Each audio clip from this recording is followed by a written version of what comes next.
Merci chers amis de la presse nationale, mesdames, messieurs, les membres du secrétariat permanent, mesdames, messieurs. L'année scolaire tire à sa fin avec l'organisation des différents examens et concours. C'est l'occasion pour le syndicat autonome des enseignants du moyen secondaire du Sénégal de souhaiter plein succès à tous nos candidats et de dire devant la nation sénégalaise que les enseignants ont, comme à l'accoutumée, rempli leur part du contrat. Pour un bon déroulement de ces examens de fin d'année, le SAEMS rappelle au gouvernement du Sénégal les exigences suivantes. Premièrement, la suppression de la départementalisation du brevet de fin d'études moyennes BFM et le retour à l'orthodoxie en l'alignant sur le baccalauréat. Deuxièmement, le paiement à temps des avances et des indemnités dues aux examinateurs.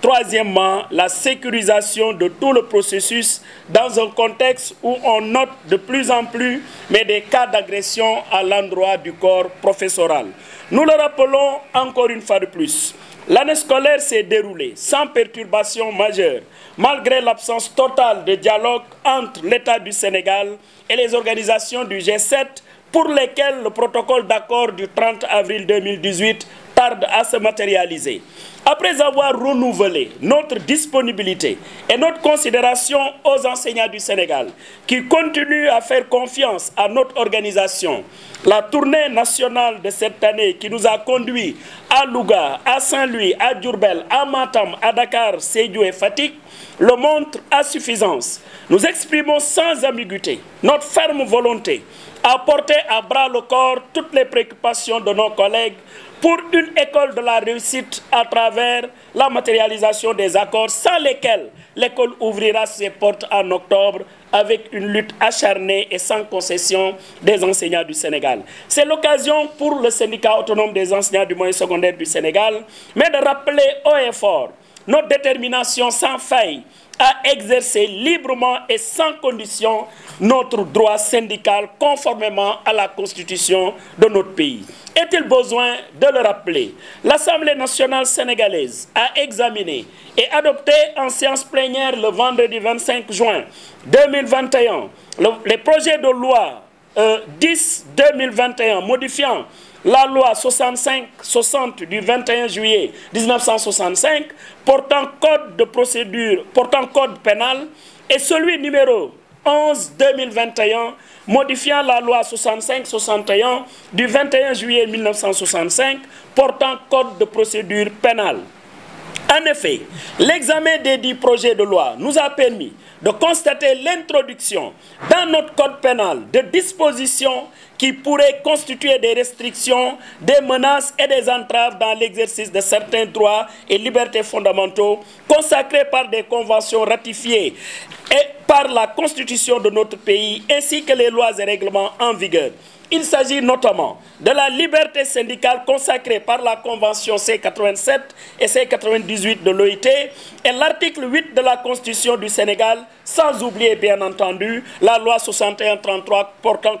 statut général de la fonction publique. Face aux glissements notés dans la nouvelle loi, notamment en ces articles 45, 1, 238 et 279, 1 à 279 à 8, qui établissent la nouvelle responsabilité pénale des personnes morales autres que l'État et les collectivités locales en cas de destruction ou de dégradation de biens lors de manifestations et de redéfinition de l'association de malfaiteurs, le SAEMS met en garde le gouvernement contre toute tentative de restriction ou de remise en question des libertés et des acquis fondamentaux obtenus de haute lutte. Le SAEMS considère que, malgré ces nouvelles dispositions, rien ne saurait altérer l'expression des libertés syndicales. En outre, le SAEMS condamne avec la dernière énergie l'empressement notoire et l'absence totale de concertation avec les acteurs, y compris bien sûr les acteurs de la société civile, notamment les organisations syndicales de l'enseignement.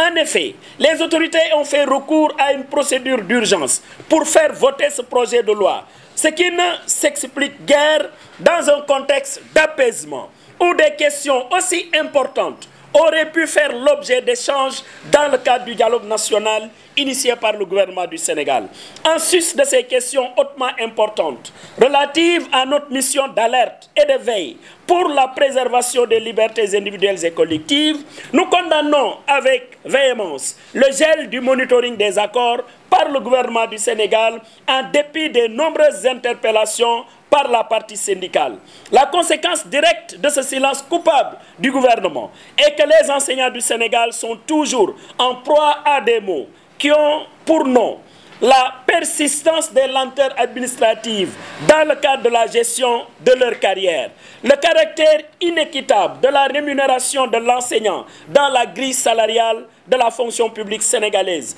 la surimposition des rappels payés aux enseignants, l'absence de plan de carrière suite à la réduction drastique des quotas pour les mises en position des stages et les passerelles professionnelles. Le SAEMS, fidèle à ses principes de lutte pour une école de qualité, rappelle au gouvernement du Sénégal que, malgré l'accalmie notée pour l'année scolaire 2020-2021, la prochaine année scolaire pourrait être hypothéquée dès le mois d'octobre si les engagements souscrits ne sont pas respectés. Il appelle l'ensemble des enseignants du Sénégal à une mobilisation sans faille pour engager le combat le moment venu. Voilà le message, mesdames, messieurs, que le syndicat autonome des enseignants du moyen secondaire souhaiterait transmettre à la nation sénégalaise, au peuple sénégalais, dans un secteur aussi stratégique que celui de l'éducation. Je vous remercie. Nous voulons dire déjà ci retard bi nga xamné accusé nañ ko pour commencer conférence de presse bi nga xamné tay syndicat autonome des enseignants du moyen secondaire moko organisé. Wax ni rek année scolaire bi comme ni ngeen ko gissé mu ngi waaj jeex. Kon ñu ngi sumb dernière partie année scolaire bobu muy examen yi ñuy souhaiter plein succès suñu élèves yépp yalla dogal mu may leen ay résultats yu bax lolu lañu bëgg wante nak dañ koy wax aussi gouvernement au Sénégal ci examen yoyu amna yenn matuwaay yo xamné ñu ngi xaar mu jël ko muy d'abord li jëm ci brevet de fin d'études moyennes nañu arrêter départementaliser brevet bi nga xamné jàngalekat yi nga xamné dañ nekk dans une commune dafay melni gouvernement bi dafa bëgg def ay économie ba tax na ñooñu bu ñu waroon génn normalement commune bobu dem ci benen département corriger fofu loolu dafa melni gouvernement bi daf ko bëgg dindi té ñu bëgg pour que BFM bi reste crédible il faut que jàngalekat yu nekk quitter sen département pour dem ci benen département parce que loolu nonu la mësa doxé benen élément bi moy gis nañ à chaque fois que bu ñu waree jublu ci examen yi mais dafay am retard ci paiement li nga xam ne mooy avance yi permettre jàngalekat yi ñu rejoindre seen lieu d'affectation ñuy laaj loolu ren na gouvernement bi fexe ba retard yooyu bañ a am beneen élément bi nag mooy ñëpp constaté nañ ci jamono yi am na ay agression yu bëri ci école yi kon nag comme dañ jëm ci ay examen il faudrait que gouvernement bi mettre le corps professoral mais ci situation de sécurité parce que sax ñun suñuy camarades élémentaires ñom nénañ ñu mom ñom seen xalé yi mom au moins ñom mënuñu leen dóor parce que ñu ndaw lañ mais ñun ñu amalé affaire ay bodyguard lañ parfois donc il faut que gouvernement bi jël toutes les mesures de sécurité pour que professeurs yi mëna exercer mais li nga xamné mom lañuy xaar ci mom moy ay examen yu mucc ci ayib wax né nak gouvernement au Sénégal ñëpp sénégalais yëpp gis nañ année scolaire bi mais dafa stable ken dégoul grève à part grève d'alerte bu ñu def semaine dernière mais ñëpp xam nañ aussi rawatina jàngalekat yi gouvernement bi amul benn yoon rencontre bu ñu convoqué pour monitoring des accords yi nga xam ne ñu ngi ko xaatim depuis le 30 avril 2018 ñuy wax jàngalekatu Sénégal syndicat autonome des enseignants du moyen secondaire syndicat wu combat la bu dee rek école dañ war a xeex pour préserver mais les acquis des enseignants mais mieux pour matérialiser les accords confiance bi ñu am ci ñun ñu ngi koy gën di rafetlu te loolu am nañ ci firnde bu ñu commencé suñu tournée nationale ndax depuis le mois de décembre ñu ngi sur le terrain décembre ñu ngi woon région de Louga janvier ñu ngi woon région de Saint-Louis février ñu ngi woon région de Diourbel mars ñu ngi woon région de Matam avril ñu ngi Dakar ak Ramadan bi mois de mai ñu ngi woon Sédhiou mois de juin bi Fatick la ñu jógee te fépp fu ñu jaar quand même gis nañ détermination ak engagement mais surtout confiance bi nga xam ne jàngalekatu moyen secondaire mu ngi ko exprimer au SAEMS confiance boobu nag bët bu set dinañ def tout pour mériter ko en travaillant au service de ces enseignants fàttali nag ci moment yi ñu nekk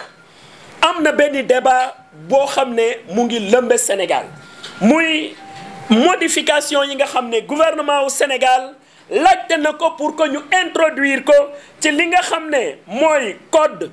pénal ak code de procédure pénale gis nga modification yooyu ñun en tant que syndicat autonome des enseignants du moyen secondaire gis nañ ni quand même ci li nga xam ne mooy suñu liberté d'exercer le droit syndical xëy na am na ci yenn yoo xam ne posé nañu problème wante nag li leer te leer mooy ñun en tant qu'organisation syndicale du moyen secondaire nga xam ne dañu dekk ci réew moo xam ne dafa ratifier ay convention au plan international ba pare suñu constitution daf ñu jox ay droits de liberté de pratique syndicale dañ ni yooyu droit moom dañ jàpp ni quelles que soient les modifications apportées au niveau du code pénal ou des codes de procédure pénale mais loolu mënul entraver en aucune façon mais suñu liberté d'exercer le droit syndical non seulement dañ koy exercer mais surtout que bu ñu amee affaire à un gouvernement bi nga xam ne mais li muy wax en termes d'accord mais du ko respecter ñu rappeler aussi aux Sénégalais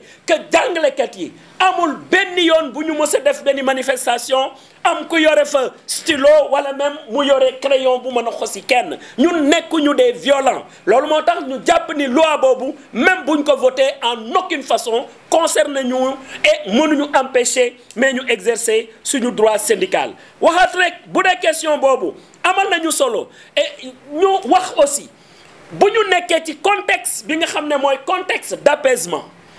parce que nag ñëpp xam nañ la situation au plan international par rapport au terrorisme ak toute question yoo xam ne c'est lié à ça mais dafay laaj Sénégal gën a nekk benn dafay laaj nit ñi gën di concerté wu dafay laaj mais politiciens yi gën a responsable parce que encore une fois de plus lu ñu gis rek mooy ku nekk di xarab keneen ki alors que peuple sénégalais bi nga xam ne moo tax ñuy wax mais très souvent peuple boobu kenn du ko laaj son avis mais loi bu mel ni loi bi aussi dafa doon laaj de large concertation que même la partie syndicale ñëpp ñi nga xam ne c'est les forces vives de la nation mais ñu mën leen wax avant même que la loi n'arrive à l'Assemblée nationale ñi nga xam ne aussi c'est des politiciens je dis bien toutes tendances confondues mais bu ñu nekkee déjà au niveau de la commission des lois ba di discuter ci loolu mais qu'est-ce qui empêchait que avant que loi bi di yegg ci Assemblée nationale mais ñu yeggee ko population yi aussi ñoom ñu joxe ci seeni xalaat je crois que loolu yëpp dafay wane ni rek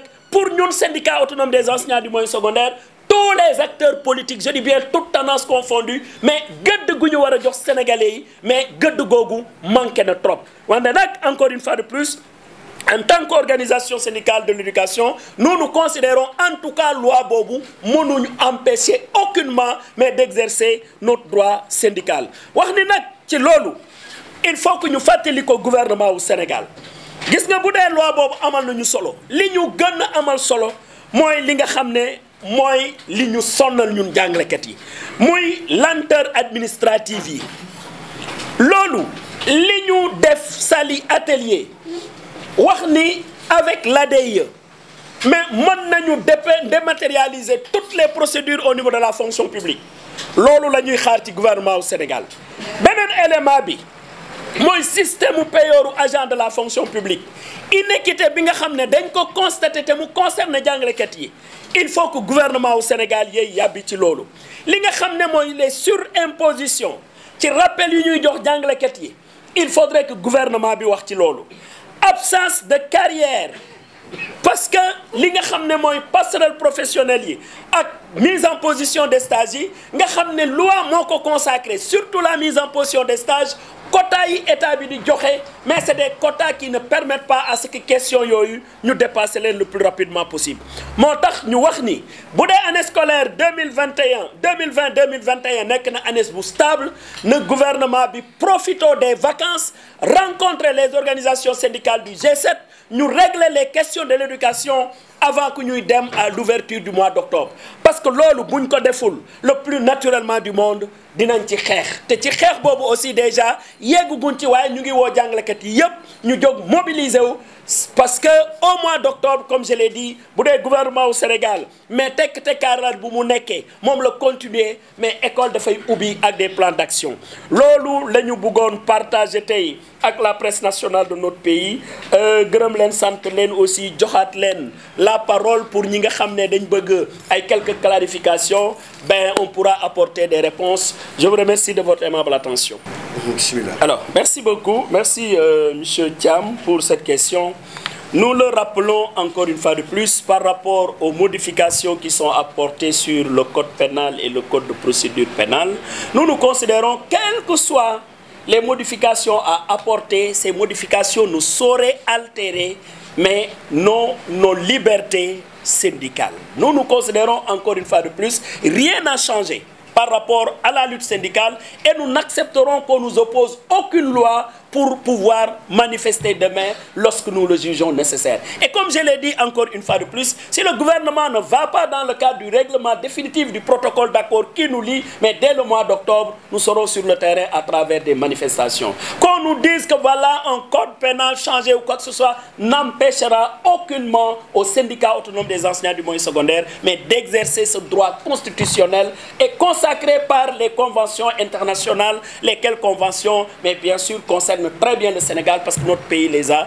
mais ratifiés. C'est la raison pour laquelle, encore une fois de plus, nous considérons que cette loi, en aucune façon, ne saurait porter préjudice, mais à la liberté syndicale. Et je rappelle aussi, dans la Constitution sénégalaise, le gouvernement du Sénégal n'a même pas la compétence de dissoudre une organisation syndicale sous le prétexte qu'il a manifesté. Et je rappelais encore, quand on évoque les questions de violence, mais aucunement, pour nos organisations syndicales, il ne saurait s'agir de violence. Nous sommes des syndicats très responsables, mais quand même qui tenons au respect scrupuleux des engagements que le gouvernement prend à l'endroit des enseignants. Vraiment, c'est cette réponse-là que je souhaitais donner. Dire aussi que par rapport aux abris provisoires, madame, vous avez parfaitement raison. Vous savez, moi, j'ai l'habitude de dire à mes camarades du SAEM, nous sommes tellement sur des questions de survie des enseignants que des questions pédagogiques, que des questions d'école vraiment reviennent en dernière ligne. Cela n'est pas acceptable. Mais encore une fois de plus, bon, peut-être le gouvernement nous aidera quand même à dépasser ces questions d'avancement, d'intégration haute pour que nous puissions nous consacrer sur l'école sénégalaise parce que nous avons le temps de réfléchir pour cette école sénégalaise. Et en ce qui concerne les abris provisoires, je crois que le gouvernement déjà s'est inscrit dans un projet de résorption des abris provisoires. Le projet, ça s'appelle Zéro abri provisoire. Je crois que c'est important aussi que le ministère de l'Éducation nationale puisse dire aux Sénégalais où il en est par rapport à ce projet-là. Qu'est-ce qui a été fait, qu'est-ce qui est en train d'être fait et qu'est-ce qui reste à faire. De toute façon, maintenant, pour répondre plus précisément à la question, mais à l'occasion de ces examens, il faut que les IF et les IA identifient au niveau de leur circonscription académique, mais là où il y a des abris provisoires, pour qu'on trouve d'autres locaux qui permettent une tenue, mais des examens dans la plus grande quiétude, dans la plus grande sérénité. Parce que personne ne devrait accepter que des élèves entament des épreuves dans les abris provisoires et que la pluie arrive et que tout cela soit perturbé. Je crois que c'est important qu'on alerte pour qu'on identifie déjà ces zones où il y a des abris provisoires pour trouver des lieux de substitution pour les examens. Alors wax ni rek ci li nga xam ne moo jëm ci loi bi nga xam ne indi na coow Sénégal que ñun syndicat autonome des enseignants du moyen secondaire jàpp ñu ne loi boobu mën nañu empêcher ñu exercer suñu droit syndical parce que le droit syndical est consacré. Non seulement le droit syndical c'est consacré par notre constitution, mais Sénégal dafa ratifier ay convention avec l'international. Kon convention yooyu ak suñuy loi ci loolu mënul nañuy sukkandiku pour wax ni dara mënul empêcher suba bu dee ñun dañ jàpp ni dañ war a manifester mais ñu manifester tey même loolu ñuy indi comme modification bu ñu naroon xañ bu dee ñoom ci bind dañ wax ni loolu mën nañu xañ suñu droit d'exercer mais du ñu empêcher mais ñu exercer suñu droit syndical parce que encore une fois de plus comme ni ma ko waxee mais am nañu ay préoccupations yu tege sur la table gouvernement bi waxu ci kon dara mënuñu empêcher suba bu ñu waree manifester mais ñu manifester loolu alors wax aussi que li nga xam ne moo jëm ci abri provisoire yi dëgg la xam nga ñun jàngalekat yi gouvernement bi def ñu mettre dans une situation boo xam ne presque suñu bopp rek la ñu mën a xalaat parce que nag dañuy wax ni biir bu xiif mais du gis leneen lu dul xiif alors que dañu war a nekk des organisations yoo xam ne dañuy nekk dans la prospection dans la réflexion pour une école de la réussite pour tous mais li nga xam ne mooy abri provisoire yooyu dafay jot ministère de l'éducation aussi wax fan lañ ci tollu parce que comme ñoom am nañ un projet zéro abri provisoire mais il faut ñu wax ñu ci li nga xam ne moom la ñu fekk ñaata moo ci des ak diir ban la ñu mën a épuiser ces abris provisoires maanaam nag li jëm ci examen yi inspection d'académie IEF yi il faut ñu identifier fan la mais abri provisoire nekk pour que ñu éviter dugal foofu ay xale ñuy def examen parce que nag bu dee nañ entamer seeni épreuve mais taw bi yegg si bu boobaa perturbation lay indi ñu jàpp ni il faudrait que ñu anticiper pour identifier fi nga xam ne fépp am na fa abri provisoire mais ñu substituer ces abris provisoires par d'autres lieux yoo xam ne dina mën a permettre à ce que xale yi def seen examen dans la plus grande quiétude. Merci.